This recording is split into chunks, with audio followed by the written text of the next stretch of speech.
वास्तविक लीला को संतों ने नित्य विहार की लीला कहा, जिसमें कालकृत युगकृत विक्षेप नहीं है, जो निरंतर लीला हो रही है, उसका नाम है वास्तविक लीला।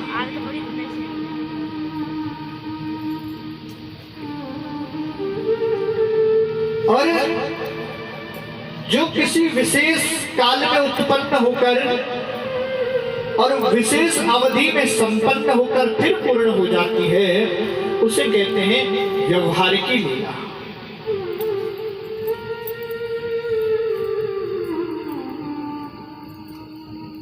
दोनों में अंतर क्या है?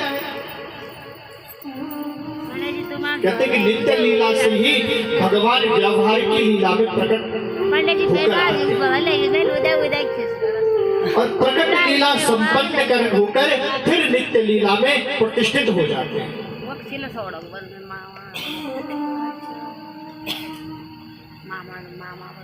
श्री कृष्ण की नित्य लीला है ब्रजभूमि,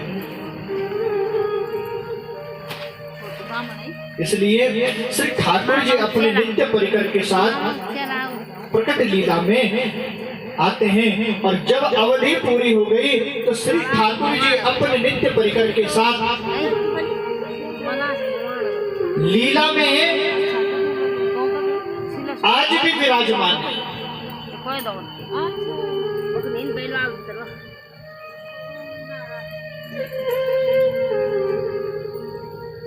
तो हे परीक्षित, जो आप पूछ रहे हो कि ये सब कहाँ चले गए, जो ब्रजवासी थे कि कहाँ चले गए, गोपी गैया ग्वाल बाल कहाँ चले गए? महर्षि शांडिल्य कहते हैं कि कहीं गए नहीं हैं, अब तुम्हें यहीं विराजमान।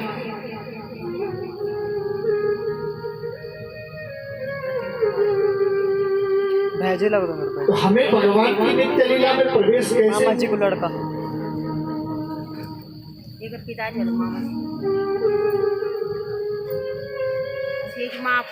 ब्रज लीला में प्रवेश कैसे हो? कहते हैं कि ब्रज लीला में प्रवेश करने के लिए आप गायों की सेवा करो, कुंजों की सेवा करो, ये भागवत के मूल में लिखा है। गायों की सेवा करने से, कुंजों की सेवा करने से आपको आपका नित्य लीला में प्रवेश हो।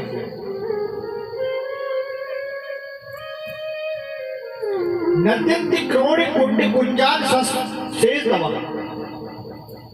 कहते कि इनकी सेवा करने से तुम्हें भगवान नित्य लीला का, भगवान की नित्य लीला का अनुभव होने लगेगा।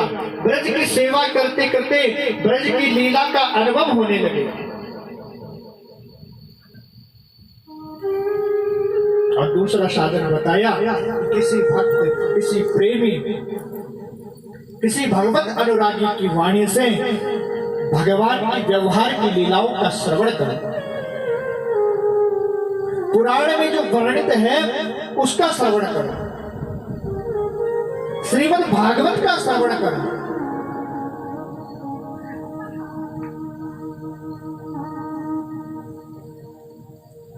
और भागवत का श्रवण ही भगवान की नित्य लीला में प्रवेश करना है। भाई आप किसी महल में प्रवेश करना चाहते हैं तो कैसे प्रवेश करेंगे? जब द्वार ही नहीं होगा तो प्रवेश कैसे करें? इसलिए ये जो साधन बताए गए हैं, कहा गया कि ये सब भगवान की नित्य लीला में प्रवेश करने के द्वार हैं।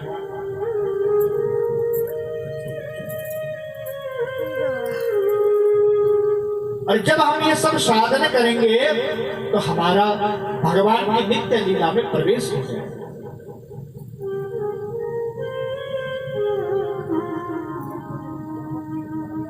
भक्त के मुख से भगवत वाणी को सुनो।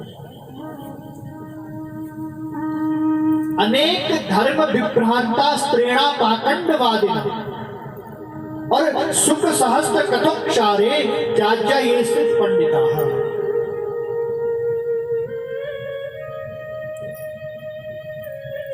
कहते हैं कोई बहुत बड़े विद्वान है और यदि वैष्णव धर्म में उनकी निष्ठा नहीं है, शरणागति में उनका विश्वास नहीं है, वैष्णवता में यदि विश्वास नहीं है, तो वे भगवान की नित्य लीला में प्रवेश नहीं कर सकते। अकारण ही उनकी बुद्धि भ्रांत हो रही है। स्त्रीण विषय है माखंड। भले ही वे धर्मशास्त्र के मर्मज्ञ विद्वान क्यों न हो,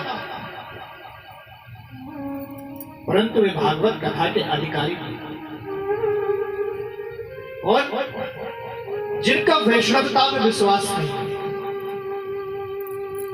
अधिकारी कौन है? विरक्तो वैष्णवो विप्रो वेद शास्त्र विशुद्धिकृत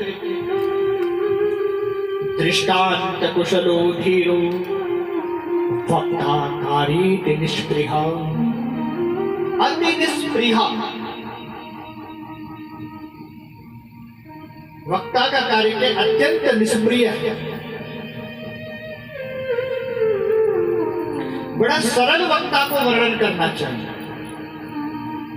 कहते कि वक्ता कैसा हो? विरक्त विरक्त और केवल स्वरूप से विरक्त ना हो। विरक्त किसको कहते हैं? सन्यासी। स्वरूपेण विरक्त ना हो।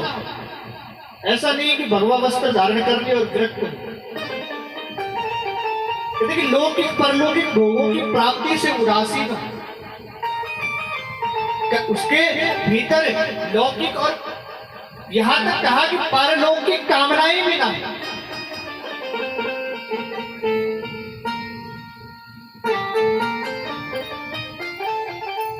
आजकल जैसे लोग कहते हैं कि वे सभी वैष्णव हैं,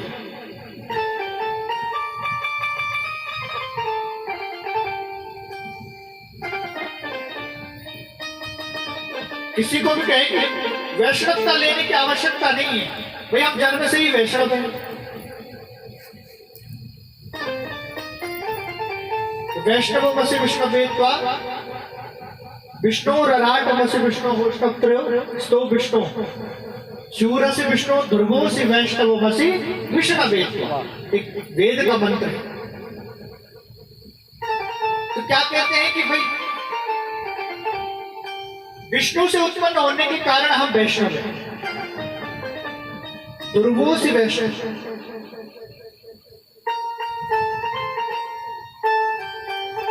विष्णु से उत्पन्न होने के कारण हम वैष्णव तो हैं, ये तो ठीक है, लेकिन वहां वैष्णव शब्द लिया किस अर्थ में?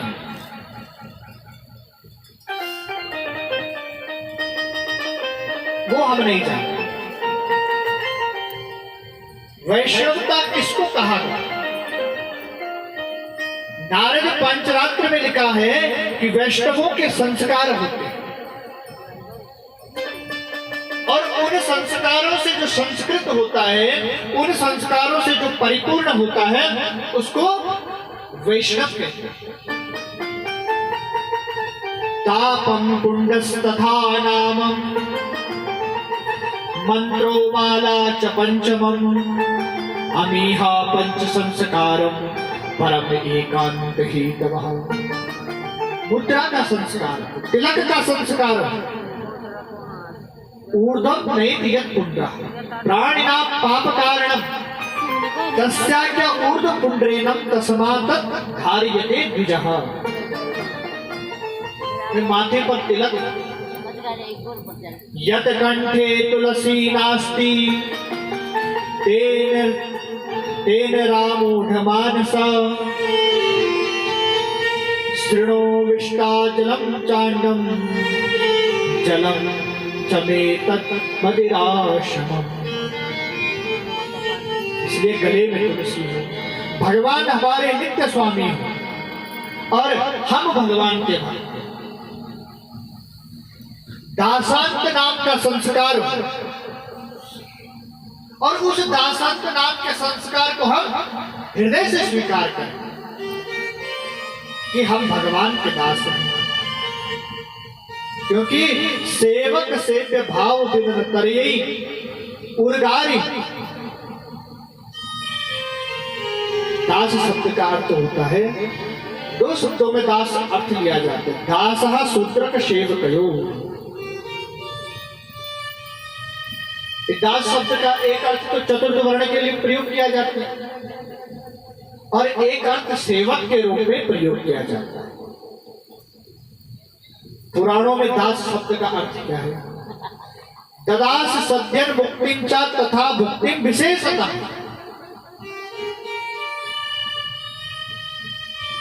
महापुरुषों ने ये बात स्वीकार की है कि दो चीजें मिलती है भगवान का दास होने से, सत्य मुक्तिम तथा च भुक्तिम विशेषतः।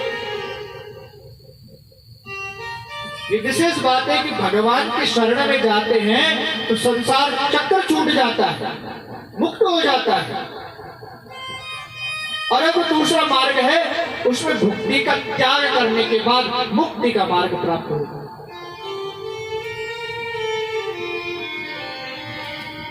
यहां तो मुक्ति पहले ही मिल गई, सत्यम मुक्तिम तथा च विशेषतः मुक्ति, और भुक्ति भी भुक्ति नहीं रह गई। क्यों? क्योंकि तद्देशम भुक्तो रुह गंधो वासो अलंकार चर्चिता उच्छिष्ट भोजनो दासातल माया चेत। क्योंकि भगवान ने उसको सहजता से स्वीकार करता है।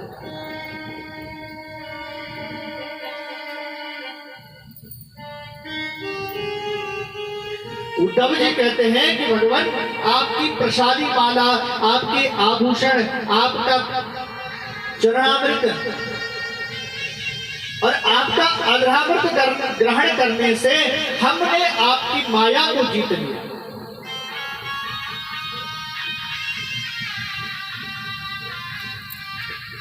भगवान को जब हमने भोग अर्पण किया तो प्रसादी के रूप में हमें प्राप्त हुआ, और उस प्रसाद को जब हमने ग्रहण किया तो क्या हुआ? उस प्रसाद को ग्रहण करने से हम भुक्ति और मुक्ति से निष्पन्न हो।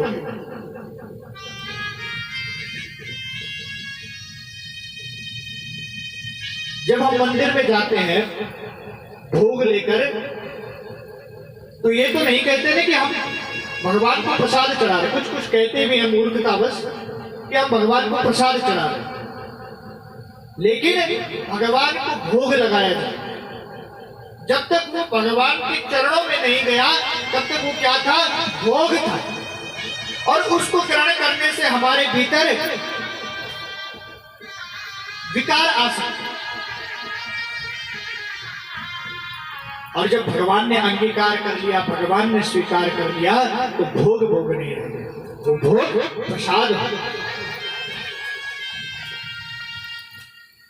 इसलिए आप भगवान भागवत के शरणागत हैं, और जब आप भागवत के शरणागत हो जाएंगे तो कैसी भी महामारी आ जाए, कैसा भी अकाल पड़ जाए,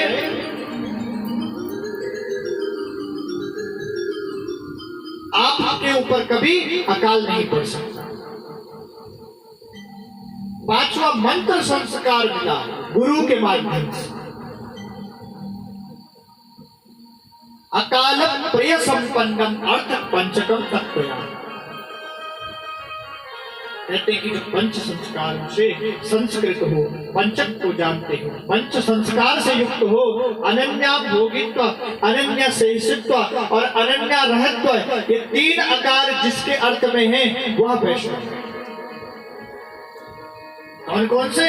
अनन्या भोगित्व, अनन्य शेषत्व और अनन्या रहत्व। जिसके जीवन में ये तीन आकार आ गए वही वैष्णव है। वैष्णवो ब्राह्मण होना चाहिए। आजकल तो प्रचलन चल गया है, व्यासपीठ पर स्त्रियां बैठने लगी। अधिकार नहीं है, परंतु वैदिक कथा कहते हैं। ऐसा नहीं है कि स्त्रियों को भागवत पढ़ने का अधिकार नहीं है या अन्य शास्त्र पढ़ने का अधिकार नहीं है, आप पढ़ें, परंतु हमारे शास्त्रों ने जो मर्यादा बताई है उनका हम सहजता से अनुग्रह और शास्त्रीय मर्यादा का पालन करेंगे तो उसी में हमारा कल्याण है। तस्मात् शास्त्रं प्रमायन्ते कार्यो कार्यो व्यवस्था। कार्य कार्य की व्यवस्था में ही शास्त्र प्रमाण है। भैया वे कोई कार्य कर रहे हैं वेद संबंधी, तो उसमें कोई व्यक्ति प्रमाण है क्या? उसमें शास्त्र प्रमाण है। जो शास्त्र की आज्ञा होगी वही हमें बड़ी सहजता से स्वीकार करके और शास्त्रीय मर्यादा का पालन करना।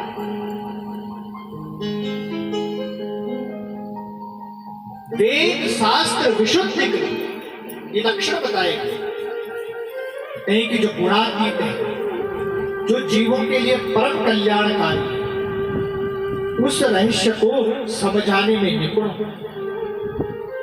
जिसके माध्यम से हमारा कल्याण हो सके। क्लिष्ट से क्लिष्ट विषय को सरलता से समझा सके और भगवान मति अपेक्षा, भगवान में जिसकी मति, जो भगवान को मानता, सुहृदो, सबका हित चाहने वाला,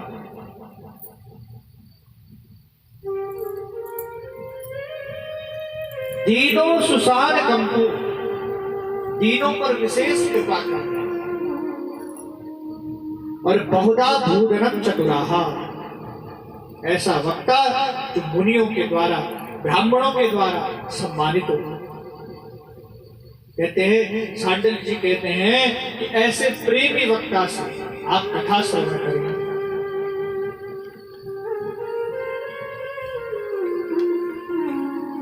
अब सांडल्य महर्षि की आज्ञा से वज्रनाभ जी ने ब्रज की सेवा की। क्या सेवा? तो सबसे पहले गोवर्धन बसाया, फिर गोवर्धन के बाद डीग इत्यादि, फिर बरसाना बसाया, फिर गोकुल बसाया और फिर मथुरा को व्यवस्थित किया। क्योंकि जब आए थे तो बिहार जंगल था, कुछ भी नहीं था, लेकिन जैसे ही सांडल्य महर्षि ने बताया, ब्रज के महात्म्य को उनके सामने रखा, तो अब जाकर वज्रनाभ जी ने ये सब बरसाना इत्यादि इनका पुनर्स्थापन किया।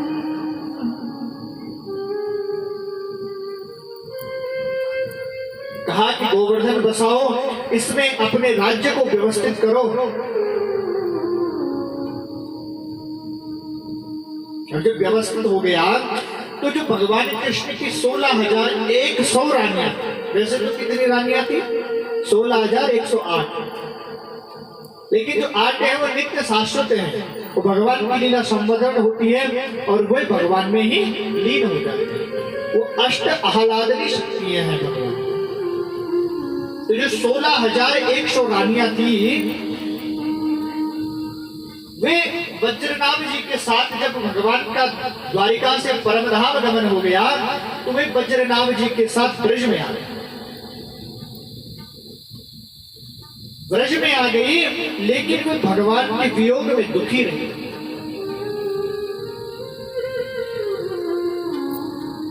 एक दिन यमुना जी के तट पर देखा कि यमुना जी बहुत प्रसन्न है। महाराज इतनी प्रसन्न है कि क्या कहना, इसमें बड़ा आश्चर्य उन रानियों को। यमुना जी से प्रश्न किया, यथा वयम कृष्ण पत्न्या तथा तुमपि शोभने वयम विरह दुःखस्त्वं कालिंद्यं तद्वदः। हे कालिंदी, हे यमुने, जैसे हम श्री कृष्ण की पत्नियां हैं, आप भी तो श्री कृष्ण की पत्नी हैं। क्या कारण है कि आप प्रसन्न हैं और हम विरह में दुखी होती जा रहे हैं, विरह से व्याकुल होती जा रहे हैं, विरह के समुद्र में जी जा रहे हैं। क्या आपको कृष्ण का विरह प्राप्त नहीं होता?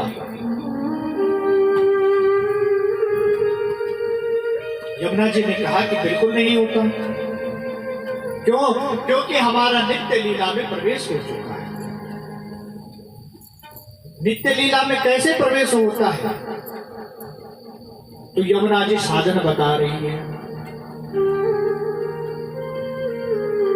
आत्मा रामस्य कृष्णस्य ध्रुवमास्तिराधिका तस्यादस्य प्रभावेन विरोषमान न संस्पृ।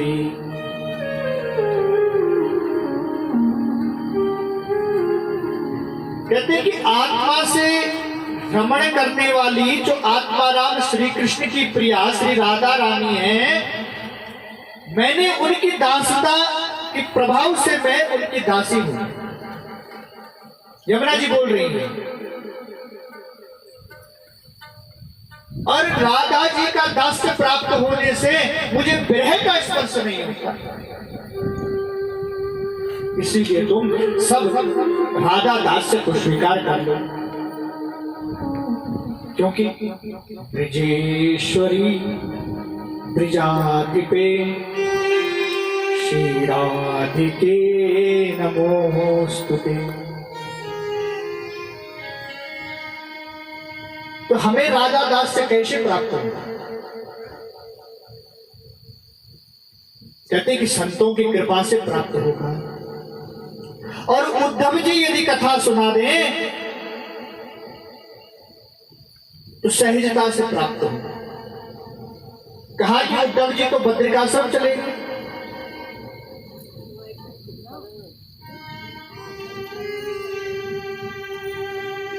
तो यमुना जी कहती हैं कि उद्धव जी एक रूप से तो बद्रिकाश्रम में हैं, परंतु एक अन्य रूप से ब्रज में निवास करते हैं। महात्म्य में लिखा है कि गोवर्धन गिरि निकटे सखिस्थले तद्रजात कामः तत्रयान्तं खलिरूपास्ते न उद्धवो नूनम्। यमुना जी कह रही हैं कि गिरिराज गोवर्धन जी के निकट जो कुसुम सरोवर है, सखी स्थल कुसुम सरोवर है, उस कुसुम सरोवर पर जितने वृक्ष हैं, जितनी लीलाएं हैं, वे सब उद्धव जी हैं।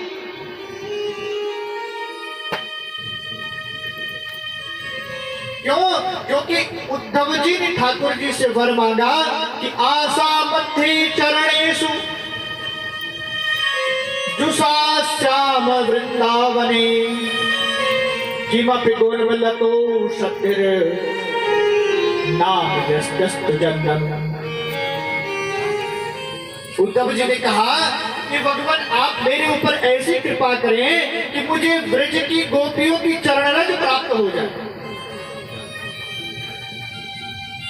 उद्धव स्वरूप प्राप्त न हो सके तो मैं ब्रिज की लता बन जाऊं, ब्रिज का गुल्म बन जाऊं, ब्रिज की शिला बन जाऊं, ब्रिज का पत्थर बन जाऊं। इसलिए जितनी कुसुम सरोवर के आसपास वृक्ष लता गुल्म इत्यादि हैं, वे उद्धव जी हैं।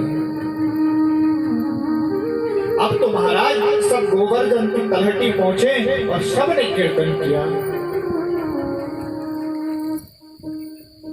जहां कीर्तन होता है, कहते कि वहां वैष्णव भगवान पहुंच जाते हैं।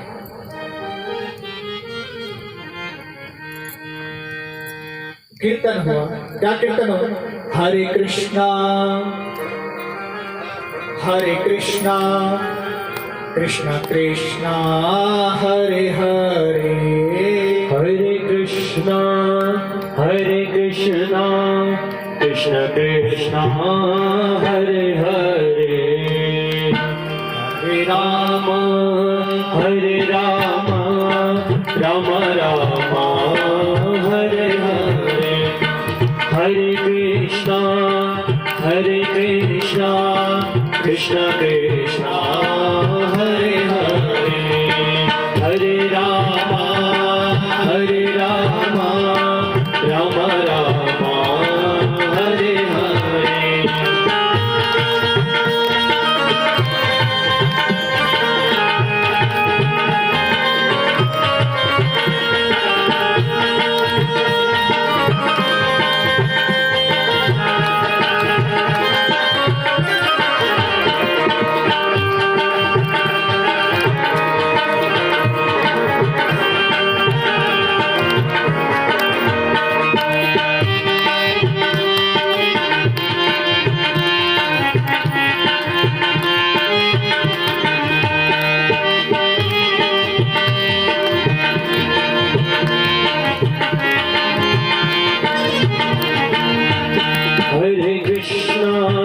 हरे कृष्णा कृष्ण कृष्णा हरे हरे हरे रामा राम रामा हरे हरे हरे कृष्णा कृष्ण कृष्णा हरे हरे हरे रामा राम रामा हरे हरे मृदंग के ताल में जब कीर्तन हुआ तो गिरिराज की शिलाएं बहकर पिघलने लगी और वहां से दिव्य रस की धारा प्रकट हो गई, जिसे गिरिराज जी में उद्धव कुंड कहा गया। लता गुर्ग के मध्य से उद्धव जी प्रकट हो गए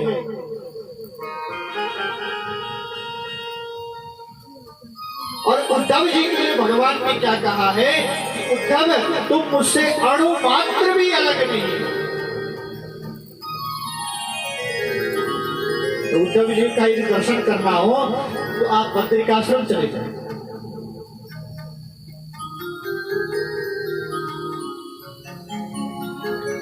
और बद्रीनारायण में जो भगवान बद्रीनाथ की मूर्ति है, उत्सव मूर्ति है, उसको ही उद्धव मूर्ति कहते हैं। उद्धव जी के चरणों में प्रणाम किया।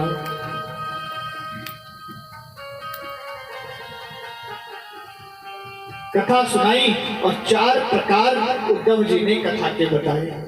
सात्विक पारायण, राजस पारायण, तामसिक पारायण और गुणातीत पारायण, निर्गुण पारायण। मासेन ऋतुवा वापा, 1 महीने में अथवा 1 ऋतु, या तो 1 महीने में, या ऋतु कितने महीने की होती है? 2 महीने। तो 2 महीने में जो पारायण हो भागवत जी का, उसको सात्विक पारायण कहा। सप्ताह पारायण को राजस पारायण कहा। अब यहां प्रश्न उठता है कि जब साप्ताहिक पारायण को राजस पारायण कहा गया, तो सुखदेव जी ने जो पारायण परीक्षित जी को सुनाया, क्या वो राजस पारायण था? वो राजस पारायण नहीं था। क्यों? वो गुणातीत पारायण था। इसलिए गुणातीत पारायण था क्योंकि वक्ता भी वहां कृष्णार्थी है और श्रोता भी कृष्णार्थी है।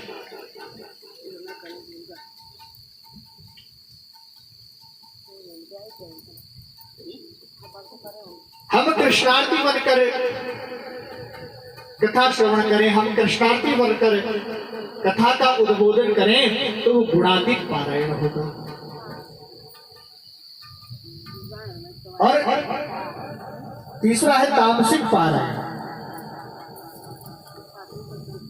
अर्थात तो जिसमें परमाद की अधिकता, आलस्य हो, कथा का कोई क्रम न हो, उसको तामसिक पारायण ही कहते हैं।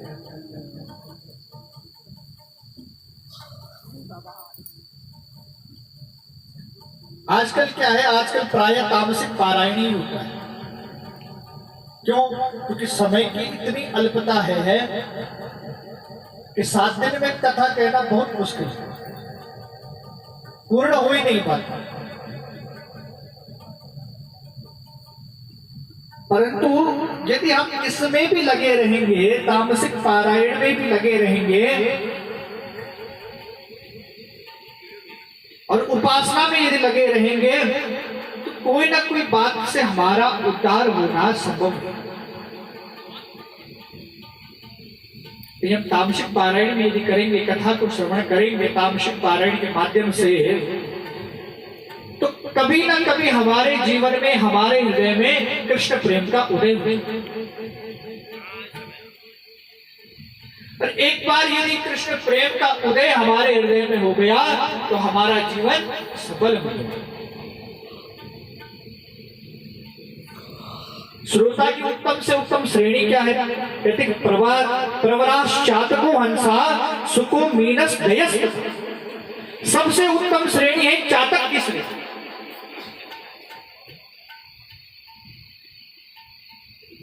चातक को स्वाति के जल से इतना प्रेम होता है और उस स्वाति के जल में चातक को लगता है कि धरती में जितना भी स्वाति का जल गिर रहा है वो सब मैं पान कर जाऊं।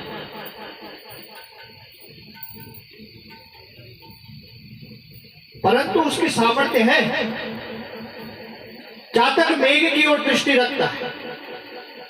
उसी प्रकार से चातक श्रेणी के जो रसिक श्रोता होते हैं वे भगवान की कथा को श्रवण करने में ऐसे दिखते हैं जैसे स्वाति के जल को चातक देखता है।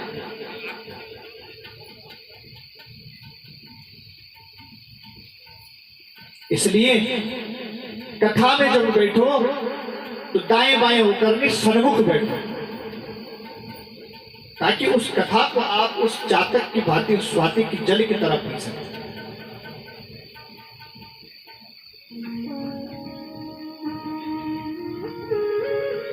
दूसरी श्रेणी है हंस।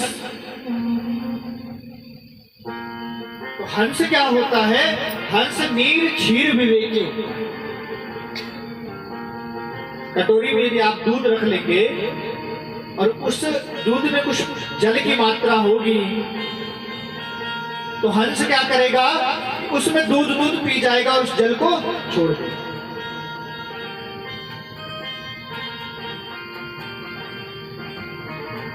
उसी प्रकार से चातक की भांति यदि आपका मन नहीं लगता तो हंस की बातें सुन लीजिए। कथा में कई प्रकार की बातें होती हैं। कुछ बातें ऐसी भी होती हैं जिनका कथा से कोई मतलब नहीं होता, लेकिन केवल समझाने के लिए वो कही जाती है। तो श्रोता को चाहिए कि नीर क्षीर उस हंस की तरह नीर क्षीर विवेक से उस कथा में जो ग्रहण करने योग्य है उसको ग्रहण कर लें, और जो ग्रहण करने योग्य नहीं है उस जल की भांति उसको छोड़।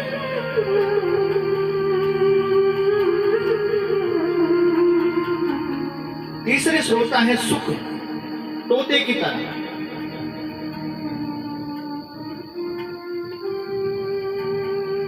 तोते को यदि आप कोई बात उसके समक्ष दोहराएंगे तो वह भी उसको बोलने लगे, और फिर समय आने पर वो जो बात उसने सुनी उसको आपके समक्ष प्रकट भी कर ले। तोते की तरह कि पहले कथा स्वयं सुने और फिर जब अवसर प्राप्त हो तो दूसरे को भी उस भगवत चर्चा को श्रवण कराएं। और चौथी श्रेणी के तोता होते हैं, चौथी श्रेणी के श्रोता होते हैं कौन? मीन, मछली।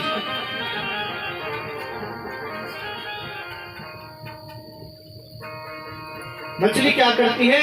अगाध जल से भरे हुए सरोवर में, तालाब में विहार करती है। परंतु यदि गंदा पानी होगा, दुर्गंध युक्त पानी होगा तो वो अपने प्राणों को त्याग देती। सुखी मीन जहां नीर अगाधा, और जिमी हरि शरण न हो एक बाधा।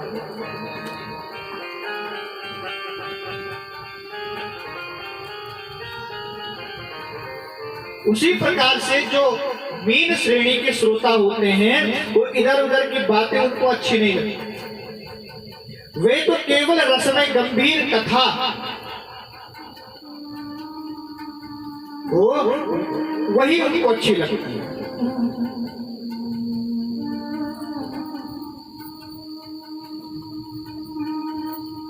कृष्णार्थी इति धनार्थी इति वक्ता श्रोता द्विधा और यथा वक्ता तथा श्रोता तथा सौख्यम विवर्तते। भाई वक्ता यदि कृष्णार्थी है, कृष्ण प्रेम में कथा सुना रहा है, और जो श्रोता है वो धनार्थी बन के बैठा हुआ है, धन की कामना से उस कथा को कर रहा है।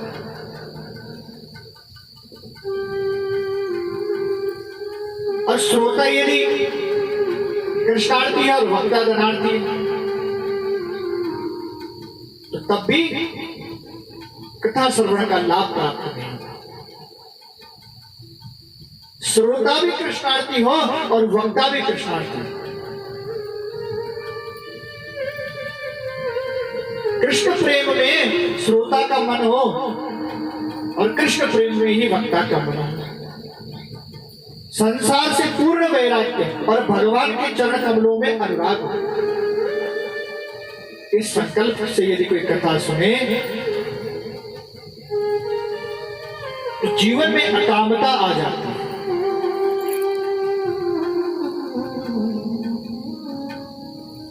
कहते हैं कि जैसे ही इस कथा को उद्धव जी के माध्यम से श्रवण किया तो जितने श्रोता थे, भगवान कृष्ण की 16,100 रानियां थी, वे सब उन सब का प्रवेश नित्य लीला में हुआ। और जो वज्रनाभ जी थे वे वज्र चिन्ह के रूप में भगवान के चरणों में प्रविष्ट हुए। इसका मतलब है कि भगवान की कथा भगवान के नित्य लीला में प्रवेश दिलाने वाली।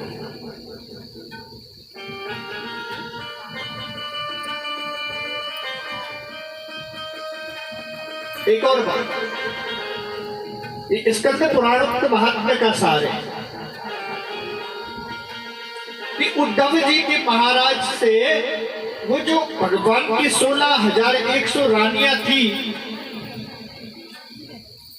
कृष्ण विरह में भटक रही थी, उनको भगवान की नित्य लीला प्राप्त हुई। यही इसका तो पुराणोक्त महात्म्य का सार है।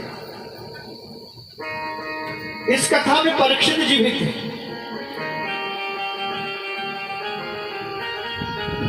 परंतु संदेश आया और परीक्षित जी को वहां से जाना पड़ा। क्यों? क्योंकि व्रज में लेकर वज्रनाभ जी को कौन आए थे? परीक्षित जी ही आए। जब उनको जाना पड़ा तो रोने लगे कि भगवान हमें क्या कथा के बीच से जाना पड़ा।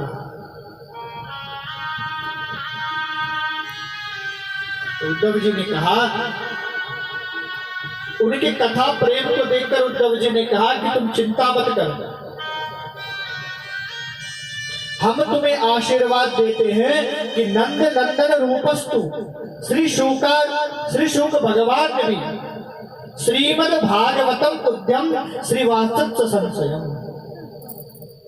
आशीर्वाद दिया कि नंद नंदन कृष्ण ही शुकाचार्य के रूप में प्रकट होकर आपको श्रीमद् भागवत कथा का श्रवण कराएंगे।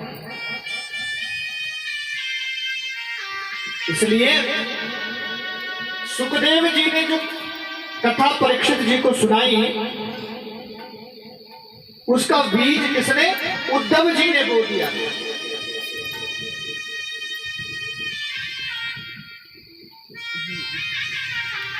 महात्म्य की कथा, पद्म पुराणोक्त महात्म्य का उसका सार यह है कि देवर्षि नारद जी भगवान की लीला धराधार,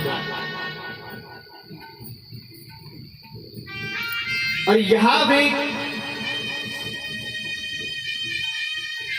ज्ञान भक्ति और वैराग्य का जो कष्ट है वो किस प्रकार से निवृत्त करेंगे, उसकी कथा को हम कल श्रवण करेंगे।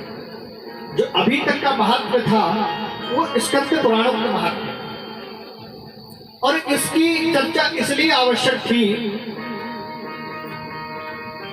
क्योंकि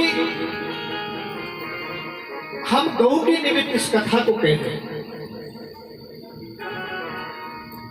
गौ माता की कृपा हमारे ऊपर और आप सबके ऊपर है कि हमें इस संसाधनों से रहित स्थान में भी ऐसी दिव्य श्रीमद् भागवत कथा को श्रवण करने का सुअवसर प्राप्त होगा।